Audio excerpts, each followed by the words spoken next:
नमस्कार, बहुत स्वागत है आपका ओंकार न्यूज में। मैं हूं आपके साथ ज्योति यादव। तो बुलेटिन की शुरुआत करेंगे बड़ी खबर के साथ। बिहार में हुई हिंसा के बीच अमित शाह अपने दौरे पर पहुंचे। उन्होंने जनता को संबोधित किया। उनका सासाराम का दौरा रद्द कर दिया गया है, जिसके चलते वहां के लोगों से माफी मांगते हुए अगली बार सासाराम का दौरा करने की बात कही है। उन्होंने नीतीश सरकार पर भी जमकर निशाना साधा और क्या कुछ कहा उन्होंने, आइए सुनाते हैं। बिहार चिंता कर रहा है।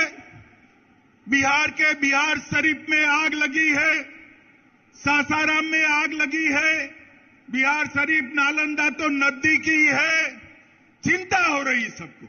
मैं आपको कहता हूं 24 में मोदी जी को पूर्ण बहुमत दीजिए, 40 में 40 सीटें, और 25 में भाजपा की सरकार बनाइए। ये दंगा करने वालों को उल्टा लटका कर सीधा करने का काम ये भारतीय जनता पार्टी करेगी। हम तुष्टीकरण में नहीं मानते, हम वोट बैंक की राजनीति नहीं करते हैं। हमारे शासन में दंगे नहीं होते हैं। कि बिहार में जल्दी से शांति की स्थापना हो। मैंने सुबह गवर्नर साहब को फोन किया तो लल्लन सिंह जी बुरा मान गए कि आप क्यों बिहार की चिंता करते हो। अरे भाई, मैं देश का गृह मंत्री हूं। बिहार की कानून और व्यवस्था भी ये देश का एक हिस्सा है। आप नहीं संभाल सकते, इसलिए हम चिंता कर रहे हैं। और मित्रों, जिस प्रकार की व्यवस्था यहां पर शासन में बनी है, मुझे बताइए, जिस सरकार में जंगल राज के प्रणेता लालू प्रसाद यादव की पार्टी उपस्थित हो, वो सरकार बिहार में शांति ला सकती है क्या? बताइए, ला सकती है? ला सकती है? नीतीश बाबू, सत्ता की भूख ने आपको लालू प्रसाद यादव जी की गोदी में बैठने के लिए मजबूर कर दिया। हमारी कोई मजबूरी नहीं है। बिहार की जनता के बीच में जाएंगे, जन जन को जागरूक करेंगे और ये महागठबंधन की सरकार को उखाड़ कर फेंक देंगे। आप नेता संजय सिंह ने पीसी की है और इस दौरान उन्होंने बीजेपी पर जमकर निशाना साधा। उन्होंने कहा कि अमित शाह ने पीएम मोदी की फर्जी डिग्री दिखाई थी और क्या कुछ कहा उन्होंने, आइए सुनाते हैं आपको। देखिए, भ्रष्टाचार के मामले में क्या बोला जाए। भ्रष्टाचार तो मोदी जी के साथ आसमान में घूम रहा है। इस भ्रष्टाचार का जवाब कौन देगा? ये भ्रष्टाचार जो आसमान में घूम रहा है, अडानी वाला, जिसमें आराम से लेटे हुए मोदी जी कह रहे हैं लूट ले बेटा, लूट ले, सारा हिंदुस्तान लूट ले। देखिए, आप ये तस्वीर भूल गए आप? ये अडानी की तस्वीर है।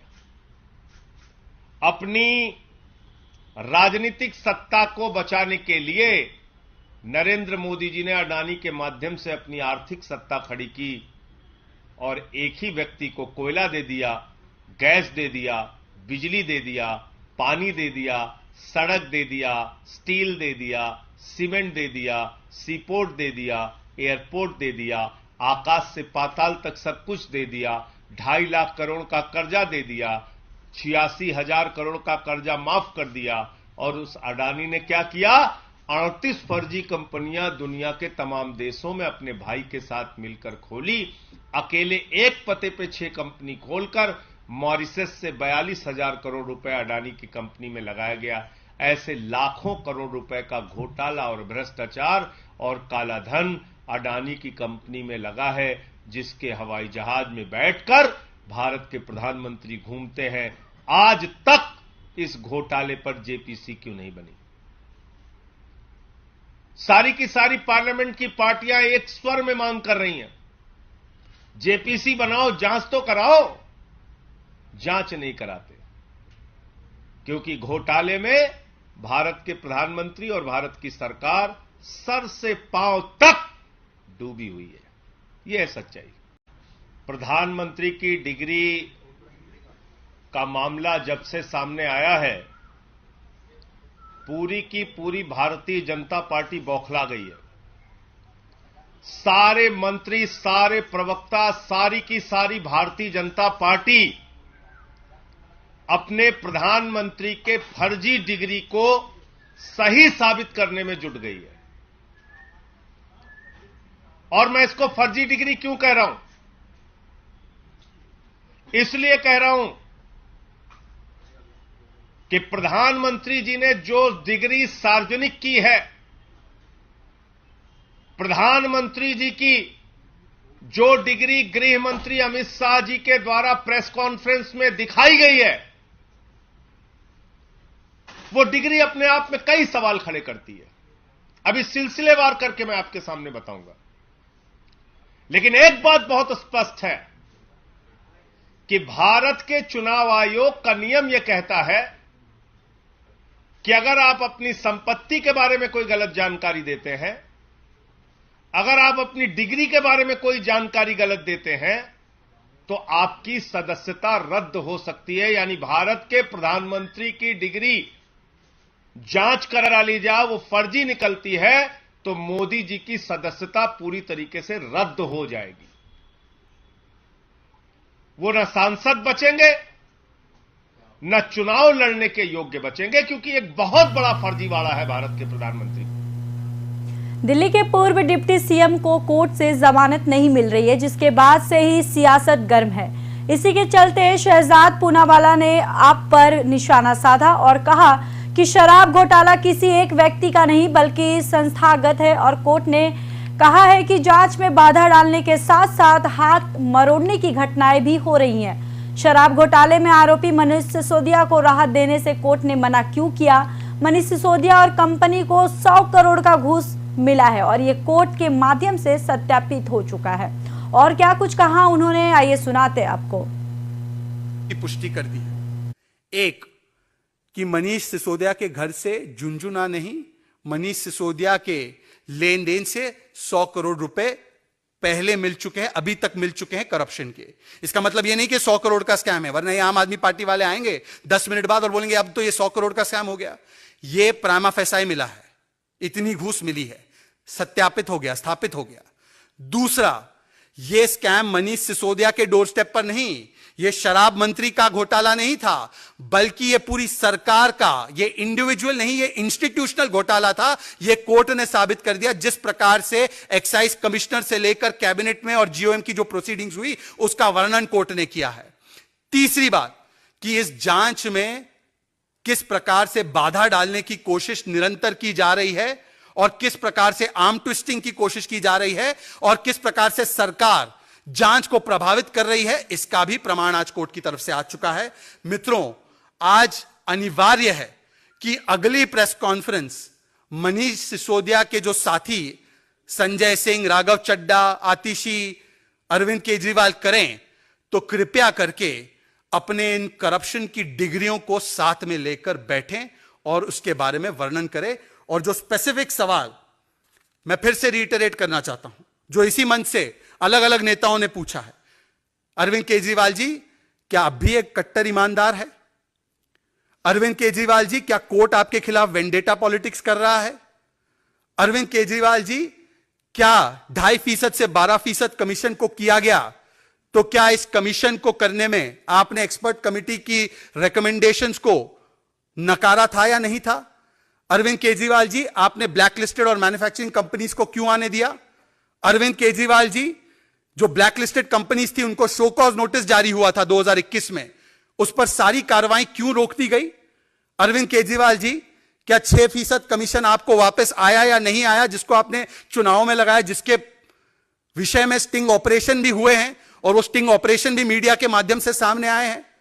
और जब 6% कमीशन नहीं दिया गया, तो क्या पंजाब की सरकार के माध्यम से एक्सरसाइज किया गया इन्फ्लुएंस को और कुछ लोगों को आर्म ट्विस्ट करके उनसे घूस कलेक्ट की गई? क्या अरविंद केजरीवाल जी, अगर यह भ्रष्टाचार हुआ ही नहीं तो नई पॉलिसी से पुरानी पॉलिसी पर क्यों गए? और अरविंद केजरीवाल जी, अगर ये भ्रष्टाचार नहीं हुआ तो आप ही की सरकार ने आरटीआई में जवाब क्यों दिया कि नई पॉलिसी के तहत लगभग 1800 करोड़ का मिनिमम रेवेन्यू लॉस हुआ? इन सारे स्पेसिफिक सवालों का कोई जवाब आएगा? ये आप और मैं दोनों जानते हैं कि इनके पास केवल डी ग्रेड है इनकी डिग्री में, डी ग्रेड। डाइवर्जन, ये डाइवर्जन और डाइवर्जेंस, ये डाइवर्जन ग्रेड करके अब फिर से इस मुद्दे को भटकाने के लिए एक नया विक्टिमहुड कार्ड लाएंगे। जब फिर से एक बार मनीष सिसोदिया अक्यूज नंबर 1 शराब घोटाले में उसे राहत देने से इनकार किया, उनकी बेल को रिजेक्ट किया, तो किस प्रकार से और किस आधार पे उस बेल को रिजेक्ट किया गया? क्योंकि कई बार इनके कई प्रवक्ता आते हैं आम आदमी पार्टी के और कहते हैं चुनौतीपूर्ण तरीके से कि क्या मनीष के यहां से झुंझुना भी मिला, मनीष के यहां से झुंझुना भी मिला। आज मैं आपको बताना चाहता हूं कि झुंझुना नहीं 100 करोड़ मिला, और भारतीय जनता पार्टी को नहीं, कोर्ट को मिला। पैरा 44 पढ़कर सुना रहा हूं, ये पैरा 44 पेज 29 और page 30। Thus it is clear from the above discussion, ये कोर्ट कह रहा है, that the applicant Manish Sisodia had played the most important and vital role in the above criminal conspiracy, and he had been deeply involved in the formulation as well as the implementation of the said policy to ensure achievement of objectives of the said conspiracy. The payment of advance kickbacks of rupees 90 to 100 crores was meant for him, isko underline kijiye, and other colleagues in the GNCTD, and rupees 20 to 30 crores out of the above are found to have been routed through the co-accused Vijay Nair, Abhishek Bonapalli and approver Dinesh Arora, and in turn certain provisions of the excise policy were permitted to be tweaked and manipulated by the applicant Manish Sisodia to protect and preserve the interests of the liquor lobby and to ensure repayment of the kickbacks to the said lobby. इसका अर्थ क्या है? इसका अर्थ यह है कि मनीष सिसोदिया के घर में केवल झुंझुना नहीं है, मनीष सिसोदिया और कंपनी को 100 करोड़ की घूस मिली है। यह आज सत्यापित, स्थापित, स्पष्ट हो चुका है कोर्ट के माध्यम से, कोर्ट की फाइंडिंग है। तो आज जो आकर चुनौतीपूर्ण तरीके से कहते हैं घर में मिला, गांव में मिला, लॉकर में मिला, मिला है। दूसरी बात, इसी श्रेणी में, इसी पंक्ति में आगे श्रृंखला में कोर्ट कहता है, Thus, as per the allegations made by the prosecution and the evidence collected in support thereof, so far the applicant Manish Sisodia can prima facie be held to be the architect of the said criminal conspiracy. Court कह रहा है कि प्रथम दृष्टया जो सबूत प्रस्तुत किए गए हैं उनकी समीक्षा करते हुए आज ये कहा जा सकता है कि मनीष सिसोदिया कट्टर ईमानदार नहीं बल्कि इस भ्रष्टाचार नीति के मुख्य आर्किटेक्ट है, कर्ता धर्ता है, प्लानर है, एग्जीक्यूटर है। और ये कहते कट्टर ईमानदार है, ये करप्शन की डिग्री खुली है की पुष्टि। पंजाब कांग्रेस के पूर्व प्रदेश अध्यक्ष और कांग्रेस नेता नवजोत सिंह सिद्धू ने पटियाला जेल से रिहाई के बाद जहां केंद्र सरकार और पंजाब सरकार पर जमकर हमला बोला, वहीं सुरक्षा कम किए जाने के मुद्दे पर भी सिद्धू का दर्द छलका। सिद्धू ने कहा कि मेरी सुरक्षा कम की गई है, पहले एक सिद्धू को मरवा दिया और अब दूसरा भी मरवा दो। आपको बताते चले कि शनिवार को ही पंजाब सरकार ने सिद्धू की Z+ सिक्योरिटी में कटौती करते हुए उनकी Y सिक्योरिटी को कर दी गई है। कांग्रेस नेता नवजोत सिंह सिद्धू ने अपनी सुरक्षा कम किए जाने पर प्रतिक्रिया देते हुए कहा कि मैं संविधान को अपना ग्रंथ मानता हूं, तानाशाही की जा रही है, जो संस्थाएं संविधान की ताकत थी उन्हें गुलाम बनाया जा रहा है। उन्होंने कहा कि मैं घबराता नहीं हूं, ना ही मौत से डरता हूं, क्योंकि मैं जो कुछ कर रहा हूं पंजाब की अगली पीढ़ी के लिए कर रहा हूं।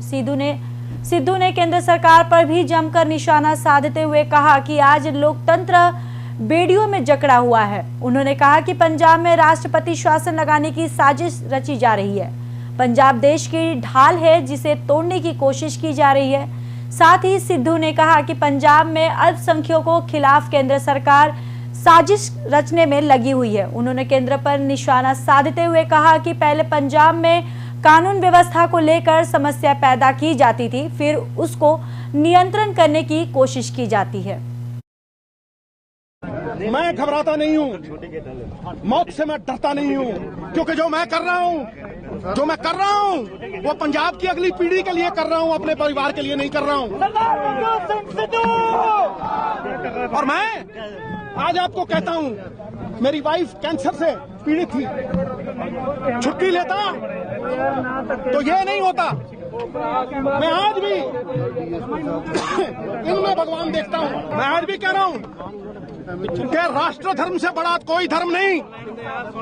और आज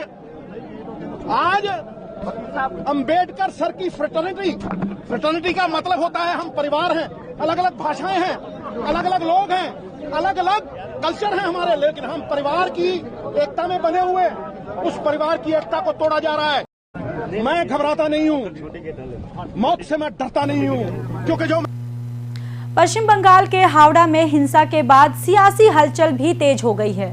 बंगाल बीजेपी अध्यक्ष सुकांता मजूमदार हावड़ा जाने के लिए अड़े हैं और पुलिस उन्हें रोक रही है। सुकांता को धारा 144 लागू होने का हवाला दिया जा रहा है, लेकिन इसके बावजूद भी सुकांता पीड़ितों से मिलने पहुंचे। बंगाल के बीजेपी अध्यक्ष सुकांता को हिंसा प्रभावित शिवपुर जाने से रोकने के बाद उन्होंने कहा कि अभी हालात पूरी तरह से सामान्य नहीं है, लोगों को अंदर गुस्सा है, वे डरे हुए हैं। पीड़ित परिवारों से बात हुई है और वे चाहते हैं कि मैं घटना स्थल पर जाऊं, लेकिन पुलिस नहीं जाने दे रही है।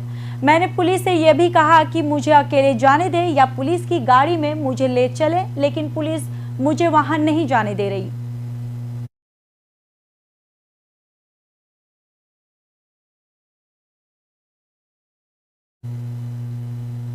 मध्य प्रदेश की शिवराज सरकार ने एक और जगह का नाम बदल दिया है। अब भोपाल से सटे सीहोर जिले का नसरुल्लागंज का नाम बदल दिया गया है। अब इस जगह को भैरुंदा के नाम से जाना जाएगा। इसको लेकर एमपी सरकार भी और से नोटिफिकेशन भी जारी कर दिया गया है। दरअसल शिवराज सरकार ने सीहोर जिले का नसरुल्लागंज का नाम बदलकर भैरुंदा कर दिया गया है। राज्य सरकार ने बाकायदा इसका गजट नोटिफिकेशन भी जारी कर दिया है। दरअसल शिवराज सरकार ने नसरुल्लागंज का नाम बदलकर भैरुंदा करने का प्रस्ताव केंद्र सरकार को भेजा था और केंद्रीय गृह मंत्रालय से मंजूरी मिलने के बाद राज्य शासन द्वारा गजट नोटिफिकेशन जारी कर दिया गया है।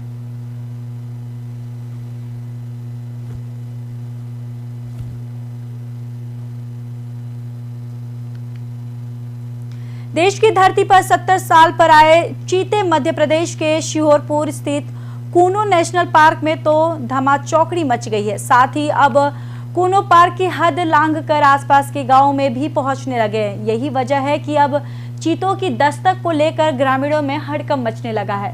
इसके चलते वन विभाग की मुश्किलें भी बढ़ने लगी हैं। इसी की ताजा बागनी रविवार को कूनो पार्क से कई किलोमीटर दूर झार बड़ौदा और इकलौद गांव में देखने को मिली है, जहां एक नर चीता ओबान गांव से लगे खेतों तक पहुंच गया। खबर फैलते ही गांव वाले हैरानी में पड़ गए और जंगली जानवर की तलाश में जुट गए हैं। वही जानवरों की पल पल मॉनिटरिंग कर रही टीम और वन अमला भी चीते को सुरक्षित वापस कूनो के जंगल में ले जाने में जुट गया है। खास बात तो यह है कि खुले में घूमता कोई चीता पहली बार वीडियो कैमरे में कैद हो गया है।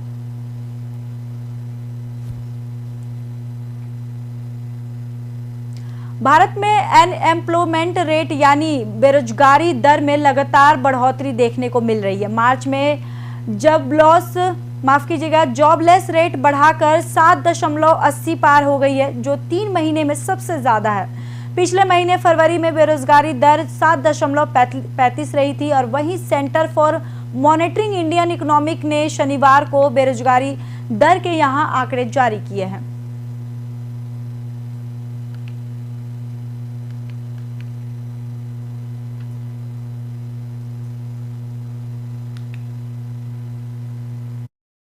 चले कि भारत में बेरोजगारी के आंकड़े बढ़ गए हैं। आपको बताते चले कि लगातार बढ़ोतरी देखने को मिली है बेरोजगारी के आंकड़ों में। वहीं मार्च महीने में जॉबलेस रेट बढ़कर 7.80 पार हो गई थी, जो 3 महीने में सबसे ज्यादा है। पिछले महीने फरवरी में बेरोजगारी दर 7.45 रही थी। Centre for monitoring Indian economic ने शनिवार को बेरोजगारी दर के यहां आंकड़े जारी किए हैं।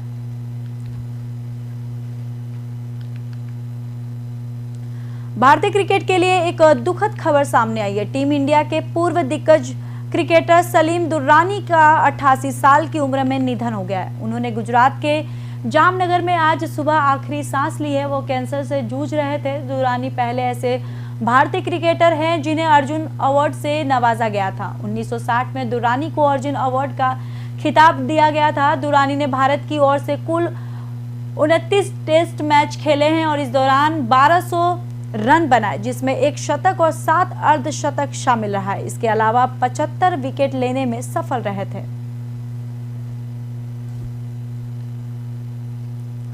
फिलहाल खबरों में इतना ही। बाकी खबरों के लिए देखते रहिए ओंकार न्यूज।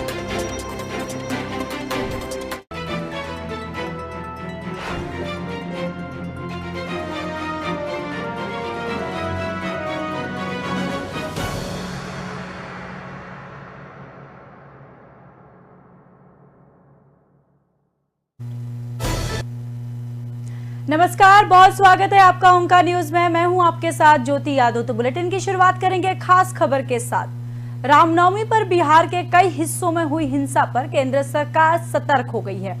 केंद्रीय गृह मंत्री अमित शाह ने रविवार को राज्यपाल राजेंद्र आर्लेकर से बातचीत की।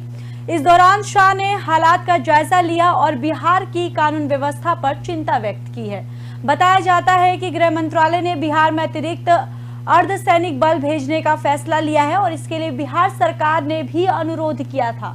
बिहार के बिहार शरीफ और सासाराम में रामनवमी के बाद हिंसा हुई थी और बिहार शरीफ में पत्थरबाजी और गोलीबारी भी हुई है। इसमें एक की मौत हो गई है और वहीं इस पूरे घटना में कई घायल हुए हैं। रिपोर्ट्स के मुताबिक शनिवार शाम को हिंसा के बाद यहां 12 राउंड गोलियां चली और वहीं सासाराम में रामनवमी के अगले दिन हुई पत्थरबाजी और आगजनी ने माहौल तनावपूर्ण कर दिया है। शनिवार को यहां बस ब्लास्ट हुआ है और वहीं जिसमें 6 लोग घायल हुए हैं। हिंसा की इन घटनाओं के बाद अब तक कुल 106 लोग गिरफ्तार किए जा चुके हैं और इनमें 80 बिहार शरीफ से जबकि 26 को सासाराम से पकड़ा गया है। रोहतास में सरकारी स्कूल और मदरसों को 4 अप्रैल तक बंद कर दिया गया है। वहीं बिहार शरीफ में कर्फ्यू लागू है। सासाराम में धारा 144 लागू कर दिया गया है। बताते चले कि गृह मंत्री अमित शाह ने आज नवादा में रैली करेंगे और यहां हिंसा इलाकों में एक बड़ी जनसभा भी होगी। इसके लिए शनिवार शाम वह घटना पहुंचेंगे पटना में और वहां उन्होंने राज्य के बीजेपी नेताओं से मुलाकात की। वहीं हालात को देखते हुए गृह मंत्री शाह ने सासाराम का दौरा रद्द कर दिया है। तो बताते चले कि रामनवमी पर बिहार में कई जगहों पर हिंसा हुई है और बताते चले कि इसको लेकर बताया जा रहा है कि गृह मंत्रालय ने बिहार में अतिरिक्त अर्धसैनिक बल भेजने का फैसला लिया है। इसके लिए बिहार सरकार ने भी अनुरोध किया था। बिहार के बिहार शरीफ और सासाराम में रामनवमी के बाद हिंसा हुई थी। बिहार शरीफ में पत्थरबाजी और गोलीबारी हुई और इसमें एक की मौत भी हो गई है, वहीं कई घायल हुए। रिपोर्ट्स के मुताबिक शनिवार शाम को हिंसा के बाद यहां 12 राउंड गोलियां चली हैं। वहीं सासाराम में रामनवमी के अगले दिन हुई पत्थरबाजी और आगजनी ने माहौल तनावपूर्ण कर दिया है।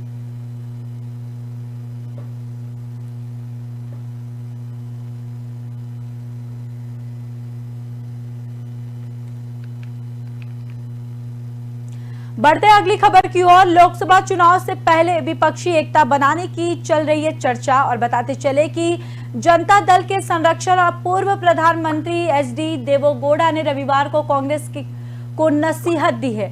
उन्होंने कहा कि कांग्रेस को पहले अपना घर ठीक करना चाहिए। उन्होंने ये भी कहा कि विपक्षी दलों के सामने कई विकल्प है और इस देश के पास नेतृत्व की कोई कमी नहीं है। कर्नाटक में 10 मई को होने वाले विधानसभा चुनाव में जल्द ही संभावनाओं से उत्साहित वरिष्ठ नेता देवेगौड़ा ने कहा कि यह चुनाव इस साल अन्य राज्यों के चुनाव और 2024 के लोकसभा चुनाव के लिए दिशा तय करेगा। हालांकि देवेगौड़ा को उम्र संबंधी बीमारियों के कारण सक्रिय चुनाव प्रचार से अभी दूर है। दो राष्ट्रीय दलों बीजेपी और कांग्रेस में एक कठिन चुनावी लड़ाई के बीच गौंडा ने अपनी पार्टी जल्द से सत्ता में आने का विश्वास व्यक्त किया और कहा कि हमारी पार्टी एक समावेशी, सामाजिक और विकास दृष्टि पंचरत्न कार्यक्रम के नाम पर वोट मांग रही है।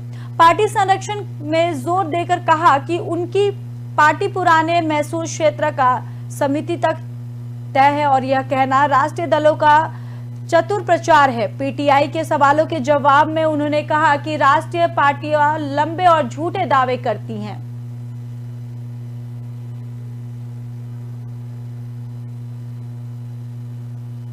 तो देवेगौड़ा ने कांग्रेस को नसीहत दे दी है। आपको बताते चले कि रविवार को कांग्रेस को नसीहत देते हुए उन्होंने कहा कि कांग्रेस को पहले अपना घर ठीक करना चाहिए। उन्होंने ये भी कहा कि विपक्षी दलों के सामने कई विकल्प है और इस देश के पास नेतृत्व की कोई कमी नहीं है। कर्नाटक में 10 मई को होने वाले विधानसभा चुनाव में जद की संभावनाओं से उत्साहित वरिष्ठ नेता देवेगौड़ा ने कहा कि यह चुनाव इस साल अन्य राज्यों के चुनाव और 2024 के लोकसभा चुनाव के लिए दिशा तय करेगा। हालांकि देवेगौड़ा उम्र संबंधी बीमारियों के कारण सक्रिय चुनाव प्रचार से अभी दूर है।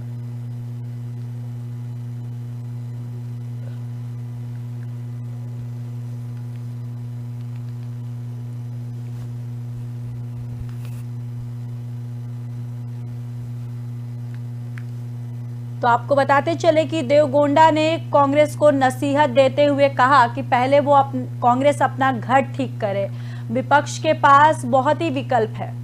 आपको बताते चले कि उन्होंने ये भी कहा कि विपक्षी दलों के सामने कई विकल्प और इस देश के पास नेतृत्व की कोई कमी नहीं है। कर्नाटक में 10 मई को होने वाले विधानसभा चुनाव में जद की संभावनाओं से उत्साहित वरिष्ठ नेता देवेगौड़ा ने कहा कि यह चुनाव इस साल अन्य राज्यों के चुनाव और 2024 के लोक